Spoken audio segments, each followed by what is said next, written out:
दोस्तों, यह कहानी रीता और रोहन की है। शादी के 1.5 महीने बाद ही रीता विधवा हो गई थी और उसके जीवन में अचानक ही पतझड़ सा आ गई थी। रीता को ऐसा महसूस हुआ जैसे वो इस ग्रह की सबसे दुर्भाग्यशाली महिला थी। उसकी आंखों के आगे उसका अंधेरा जैसा भविष्य हमेशा समाधि के भाव से उल्टा जा रहा था। रीता के घर में सिर्फ उसकी बूढ़ी माँ थी। इसके अलावा रीता के पति गुजरने के बाद रीता के पिता भी इस दुख में गुजर जाते हैं।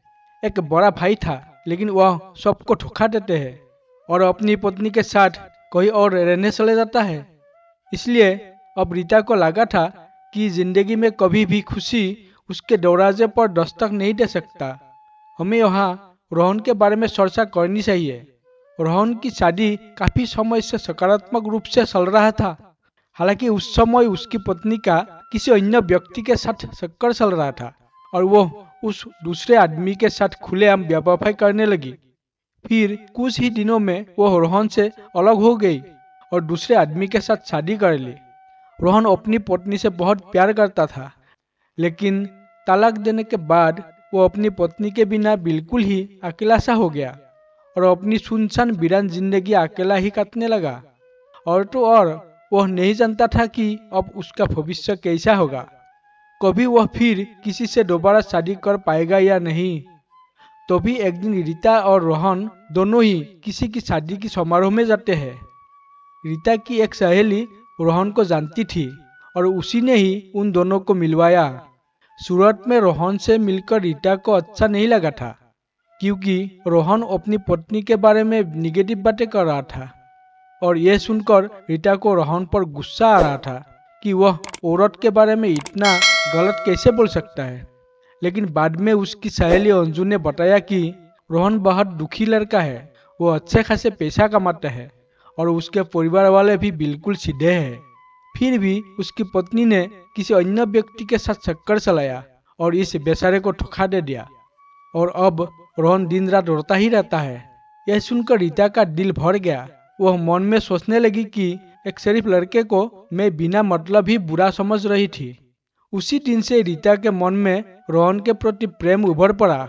फिर कुछ दिनों बाद रीता ने अपनी सहेली अंजू से कहा कि अंजू, मुझे नहीं पता कि मैं रोहन से प्यार करने लगी हूँ, साथ ही वो मुझे पसंद भी है। अगर अंजू तू कुछ उपाय करके मेरी दोस्ती रोहन से करवा दे तो शायद मेरी जीवन ठीक हो जाएगी। तब अंजू ने कहा, ठीक है, तू कहती है तो मैं किसी बहाने से रोहन को अपने घर बुला लूंगी। मैं उसे तेरी सारी कहानी पहले से बता दूंगी, फिर तू भी आ जाना, आगे तुम दोनों की किस्मत। तभी अंजू अपने जन्मदिन का बहाना करके रोहन को अपने घर बुलाती है और अंजू ने रोहन को रीता की बीती हुई सारी बात बताती है और वो उसे यह भी बताती है कि शादी के 1.5 महीने में ही रीता विधवा हो गई थी। रोहन को रीता का ऐसा हाल देखकर उसे बहुत दुख होता है। तभी रोहन रीता से मिलता है और उसे समझाता है। वाकई में रीता एक बहुत दुखी लड़की थी। अब रोहन यह तय कर लेता है कि वह रीता का सहारा बनेगा। रीता को भी रोहन दिल से बहुत ही पसंद था और दोनों ही बाहर भी मिलने लगे ताकि वो एक दूसरे को सही से समझ सके। एक दिन उन दोनों को ही एक दूसरे से बेहद प्यार हो गया और रात रात भर वह दोनों फोन पर डेटिंग भी करने लगी और कभी कभी फोन पर बातें भी कर लेते थे। रोहन बहुत ही रोमांटिक लड़का था। वह अपनी बातों से रीता का दिल जीत लिया था। रीता को भी रोहन के मुंह से अपनी तारीफ सुनना बहुत ही अच्छा लगता था। दोनों ही हर रविवार को मिलते थे, पार्क में भी घूमने जाते थे और कभी कभी रात को होटल में डिनर करने भी चले जाते थे। तभी एक दिन रीता रोहन को अपने साथ अपने घर ले गई और उसे अपनी माँ से मिलवाया। रोहन ने जब रीता की माँ के पास छुए तो रीता की माँ रोने लगी और रोहन के हाथ पकड़कर कहने लगी कि बेटा, मेरी बेटी का सहारा जरूर बनना और उसका साथ कभी भी मत छोड़ना। मेरे सिवा इसका कोई भी नहीं है। अब मेरा भी कोई पता नहीं कब उस भगवान का बुलावा आ जाता है। अगर मैं मर गई तो मेरी जवान लड़की का क्या होगा। यह सुनकर रीता की भी आंखों में आंसू आ गए और रीता भी खूब रोने लगी।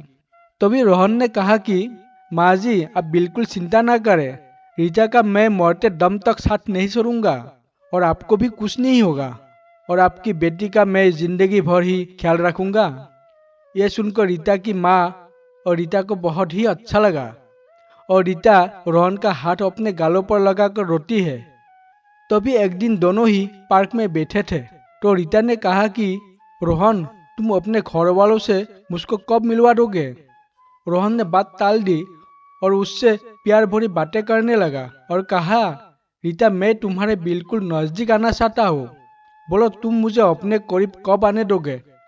लेकिन रीता रोहन को अपने करीब आने से मना करती है, मगर फिर भी थोड़ा बहुत वो दोनों प्यार कर ही लेते हैं। तभी रीता की सहेली अंजू ने रीता के कान भरना शुरू कर दिया। उसने कहा कि रीता, लड़कों पर इतना जल्दी भरोसा नहीं करते, तू तो सीधी साधी है। रोहन को अपनी माँ से भी मिला दिया, लेकिन रोहन ने तुझे किसी से मिलवाया नहीं। ऐसा ना हो कि वह तुझे इस्तेमाल करके ना छोड़ दे। यह सुनकर रीता के कान खड़े हो गया और वो सोचने लगी कि कहीं रोहन मुझे धोखा तो नहीं दे रहा।